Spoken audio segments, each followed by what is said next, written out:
નીચે ચાલ, આજે ઘરમાં લક્ષ્મી પૂજન છે અને તું પણ આ ઘરની લક્ષ્મી જ છે ને? હા, જેને તમે અહીંયા આ રૂમમાં પૂરીને રાખી છે. અહીંયા રૂમમાં પૂરીને રાખવાના મારી પાસે ચોક્કસ કારણો છે. અને પૂજામાં ના આવવાના મારી પાસે પણ ચોક્કસ કારણો છે. ત્યાં મારું કોઈ કામ નથી. એમ જોવા જઈએ ને તો કોઈનું કામ નથી, પણ આ તો શ્રદ્ધાનો વિષય છે. મારે નથી આવવું. એ ના ભૂલીશ કે તારી કુખમાં મારું બાળક છે, એટલે એનામાં સારા સંસ્કારોનું સિંચન થાય ને, એના માટે તો તારે પૂજામાં બેસવું જ પડશે. જબરજસ્તી છે. તારે એમ સમજવું હોય તો એમ સમજ, પણ તારે આવવું તો પડશે જ. રૂપ,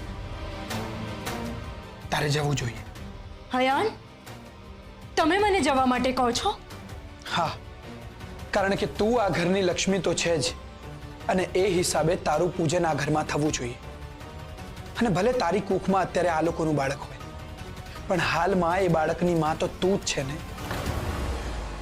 એટલે એનામાં અત્યારે સંસ્કારોનું સિંચન થવું ખૂબ જરૂરી છે. પણ હયાન, રૂપ જા, એ જ યોગ્ય છે.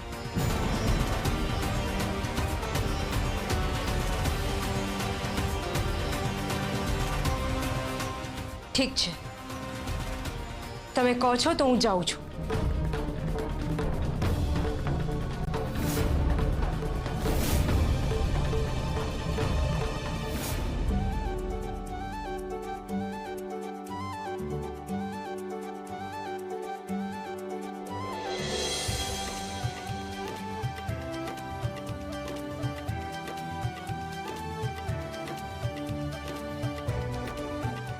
મોટી બા, પગ.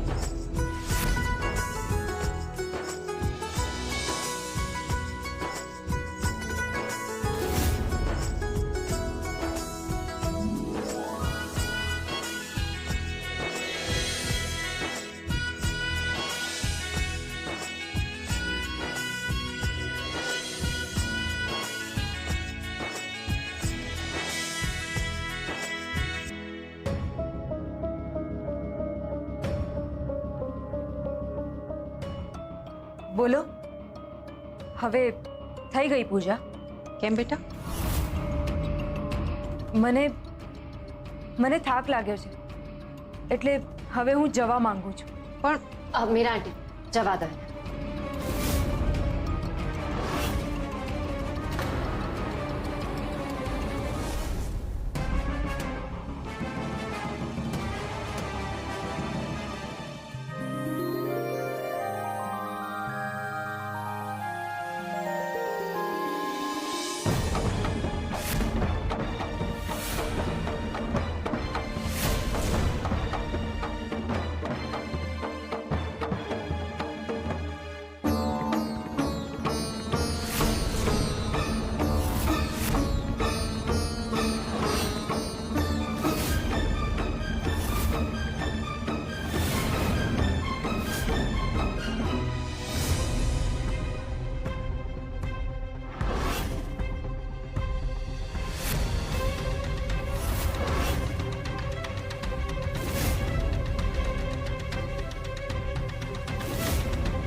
દીકરો રતન ત્યાં જ ઉભો રહેજે.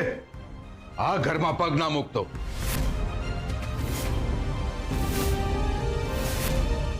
મોટી બાના બધા ગિલ્ટ તો બહાર આવી રહ્યા છે, પણ મોટી બા હજુ પણ પોતાને મોટી બા માની નથી રહ્યા. આ બધી ફક્ત યાદો છે, અને એ પણ ધૂંધળી, બીજું કંઈ નથી. તો પછી હવે શું કરવું? એ જ તો આપણે નક્કી કરવાનું છે.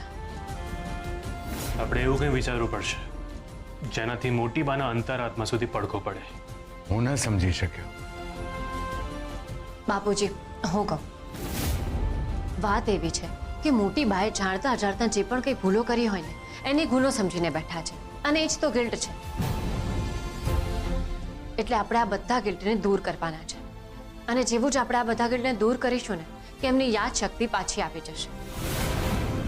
પણ મોટી બાના મનમાંથી જો વાત બહાર કાઢવી હશે તો તે વખતે જે થયું હતું એ આબેહૂબ કરવું પડશે. હા, કેવી રીતે? સૌથી પહેલા તો આપણે મોટી બાને એ વાત યાદ કરાવીશું જે એમણે જ કહી હતી કે એક સ્ત્રી માટે કઈ એવી વાત કે કયું એવું સર્જન જે સૌથી યાદગાર હોય છે. તો એમણે કહ્યું હતું એક પરિવારનું અને બીજું સંતાનને જન્મ આપવો. અને જ્યારે મોટી બા સંતાનને જન્મ આપવાની વાત કરશે ને તો એમને રતન અંકલની યાદ આવશે, અને એ જ તો આપણને જોઈએ છે. કારણ કે મોટી બા હજુ પણ એમના દીકરા રતન અંકલનું ગિલ્ટ ભૂલાવી નથી શક્યા, અને આ આપણો સૌથી મોટો ટર્નિંગ પોઈન્ટ સાબિત થશે. કેવી રીતે? આપણે જે પણ કંઈ ઘટના થઈ હતી ને એ મોટી બાની સામે ફરીથી ઊભી કરવી પડશે, અને તારે રતન અંકલ બનીને આપવું પડશે. પણ આટલી બધી મહેનત કરવા છતાં પણ આપણને સફળતા ના મળી તો? જો આપણે બધું પોઝિટિવ જ જોઈએ છે તો મીરા આંટીના કહેવા પ્રમાણે નેગેટિવ પણ જોવું પડશે ને. ના, જો આપણે બધું જ પોઝિટિવ વિચારીશું તો બધું પોઝિટિવ જ થશે. મને લાગે છે આપણે એક ચાન્સ લેવો જોઈએ. કારણ કે કુંદન અત્યારે જે પીડા ભોગવી રહ્યા છે એના માટે એમના કરતા હું વધારે જવાબદાર છું. એમણે તો માત્ર પત્ની ધર્મ નિભાવ્યો હતો. બાપુજી, આટલા સમયના અનુભવ પ્રમાણે એક વાત તો મને ખબર પડી ગઈ છે કે તમે ગમે તે વિચારો પણ થવાનું એ જ છે જે તમારા નસીબમાં લખાયેલું હોય. એટલે પોતાના પર દોષ લેવાનું બંધ કરી દો. અત્યારે સૌથી વધારે અગત્યની વાત એ છે કે આપણે આપણા મોટી બાને પાછા મેળવવાના છે. હા, તો ધ્વનિ થઈ જા તૈયાર. પણ સરગમ, ધારો કે આપણું ધાર્યું પરિણામ ન મળ્યું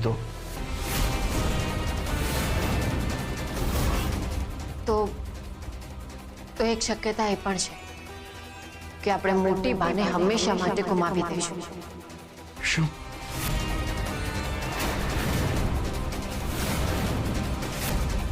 પણ આપણે આ ચાન્સ તો લેવો જ પડશે.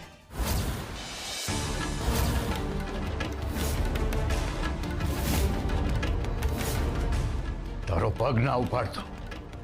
તે અમારી મરજી વિરુદ્ધ રેખા સાથે લગ્ન કરી લીધા. શરમ ના આવી તને? નહીં બાપુજી, એવું સચ પણ નથી. મારા માટે હંમેશા તમે જ મહત્વના રહ્યા છો. મને સમજાવવાનો પ્રયત્ન ના કરતું. બાપુજી, મને એકવાર બોલવાની તક તો આપો. એકવાર હું રેખાના લગ્નમાં ગયો હતો. ત્યાં અચાનક રેખાની મમ્મીને હાર્ટ એટેક આવી ગયો, અને રેખાના થવાવાળા સસરાએ કહ્યું જો દહેજ નહીં આપો તમે લગ્ન નહીં થવા દઈએ અને જાન પાછી લઈ જઈશું. એટલે તે લગ્ન કરી લીધા એમ? ના બાપુજી, એક સ્ત્રીની ઇજ્જત બચાવવા માટે હું પૈસા આપવા પણ તૈયાર થઈ ગયો હતો, પણ મારા અને રેખાના સંબંધ પર લોકોએ પ્રશ્ન ઉઠાવ્યા અને જાન પાછી જતી રહી. હવે તમે જ કહો બાપુજી કે આવા સંજોગોમાં હું રેખાનો હાથ ન પકડતો તો બીજું શું કરતો બાપુજી? એટલે ગમે તેની સાથે લગ્ન કરી લેવાના? અરે દુઃખ તો બધાને હોય છે દુનિયામાં. તું બધાના દુઃખ માથે લઈને ફરીશ? તે એ છોકરી સાથે લગ્ન એટલા માટે કર્યા કે તું રેખાને પ્રેમ કરતો હતો અને અમે તને એની સાથે લગ્ન કરવાની ના પાડી.